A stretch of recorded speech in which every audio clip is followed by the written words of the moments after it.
Assalamualaikum warahmatullahi wabarakatuh.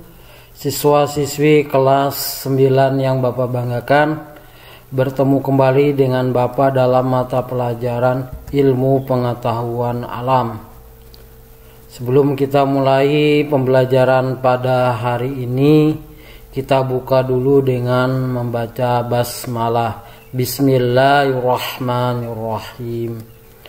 Pada pertemuan ke-7 ini, Bapak akan menyampaikan materi tentang pewarisan sifat pada makhluk hidup. Sebelum kita memasuki materinya, Bapak ingin menyampaikan terlebih dahulu tujuan pembelajarannya. Adapun tujuan pembelajarannya adalah yang pertama, peserta didik diharapkan mampu menjelaskan molekul yang mendasari pewarisan sifat pada makhluk hidup. Yang kedua, peserta didik diharapkan mampu mengidentifikasi struktur molekul DNA dan RNA. Yang ketiga, peserta didik diharapkan mampu mendeskripsikan struktur materi genetik yang bertanggung jawab dalam pewarisan sifat. Ya, kita masuk ke materi, yaitu materi genetik sebagai dasar pewarisan sifat. Jadi kita belajar tentang pewarisan sifat kali ini. Setiap makhluk hidup mempunyai sifat-sifat tertentu yang menjadi ciri khasnya. Sifat-sifat tersebut akan diwariskan kepada keturunannya. Pewarisan sifat dari generasi ke generasi disebut dengan hereditas. Sedangkan cabang ilmu biologi yang mempelajari hereditas disebut genetika.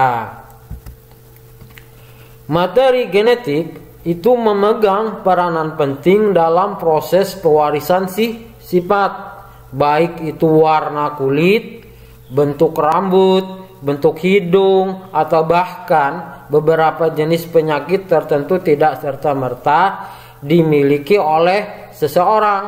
Nah, setiap ciri atau sifat yang ada pada setiap orang adalah warisan dari orang tua yang diwariskan melalui yang namanya materi genetik.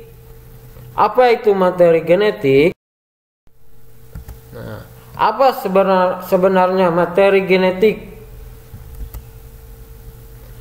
Materi genetik merupakan substansi atau bagian yang dapat diwariskan dari orang tua kepada anaknya. Ya, orang tua di sini bisa ayah atau ibunya, gabungan dari kedua orang tuanya. Nah, molekul yang berperan sebagai materi genetik adalah asam nukleat. Ada dua macam asam nukleat yang berperan sebagai materi genetik, yaitu DNA dan RNA. Pada untayan DNA terdapat unit yang mempengaruhi sifat atau yang menentukan ciri setiap makhluk hidup, yang disebut gen. Gen di sini berfungsi mengatur proses metabolisme dan menyampaikan informasi genetik dari satu generasi ke generasi berikutnya. Gen terletak dalam lokus kromosom yang tersusun berderet secara linear. Selanjutnya, DNA terletak di dalam inti sel, namun ada pula DNA yang tidak terdapat di dalam sel. DNA merupakan untaian yang sangat panjang. DNA melilit pada protein yang disebut protein histone. Diingat, protein histone adalah tempat DNA melilit pada protein. Seluruh untaian DNA tersebut dikenal dengan kromosom. Kita belajar tentang kromosom. Apa itu kromosom? Kromosom ini juga berperan dalam pewarisan sifat. yang berada di dalam DNA.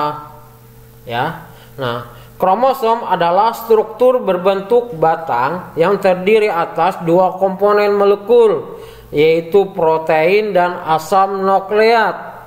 Kromosom berasal dari kata kroma yang artinya warna dan soma artinya tubuh atau badan.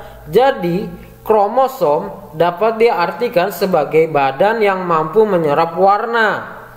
Kromosom berupa benang-benang halus yang berfungsi untuk membawa materi genetik pada makhluk hidup.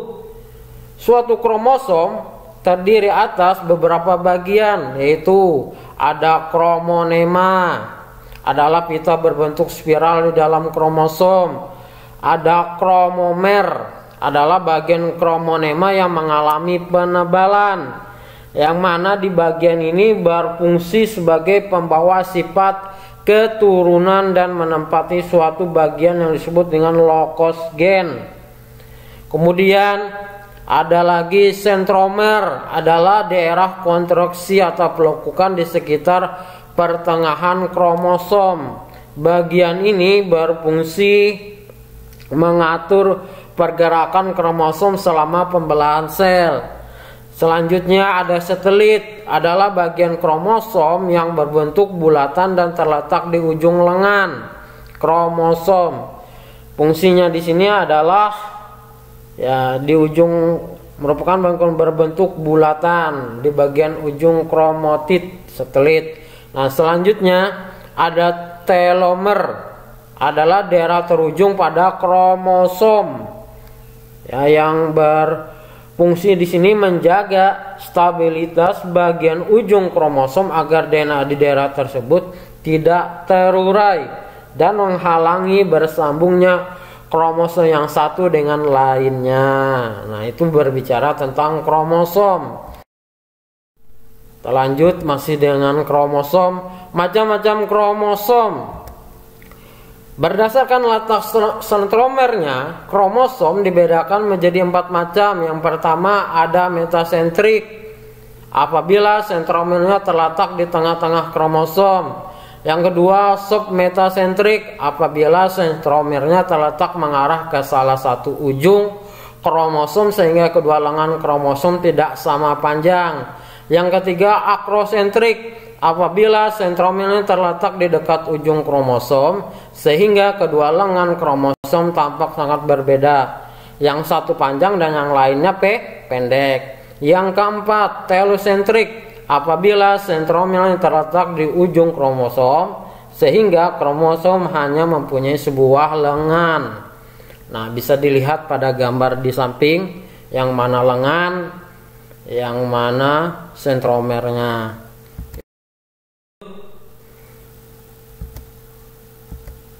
Struktur DNA dan RNA. Nah, struktur DNA dan RNA pertama kali diteliti oleh Maurice dan Rosalind Franklin yang menggunakan teknik kristalografi atau difraksi sinar X pada tahun 1950 hingga 1953. Nah, kemudian masih berbicara tentang kromosom tadi. Kromosom terdiri atas 2 macam, yaitu autosom atau kromosom tubuh, dan yang kedua adalah gonosom atau kromosom kelamin.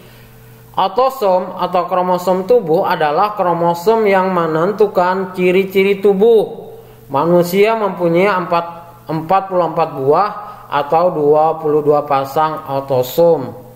Gonosom atau dikenal dengan kromosom kelamin adalah kromosom yang menentukan jenis kelamin. Ingat, gonosom itu adalah kromosom yang menentukan jenis kelamin. Manusia mempunyai sepasang gonosom, laki-laki mempunyai gonosom XY dan perempuan mempunyai gonosom XX. Pasangan kromosom disebut kromosom homolog. Sel yang mengandung kromosom homolog disebut diploid atau 2N. Adapun kromosom dalam sel kelamin berjumlah separuh dari jumlah kromosom sel tubuh. Oleh karena itu sel kelamin disebut haploid. Nah, pola kromosom manusia sebagai berikut. Sel tubuh laki-laki itu 22AA plus XY atau 44A plus XY.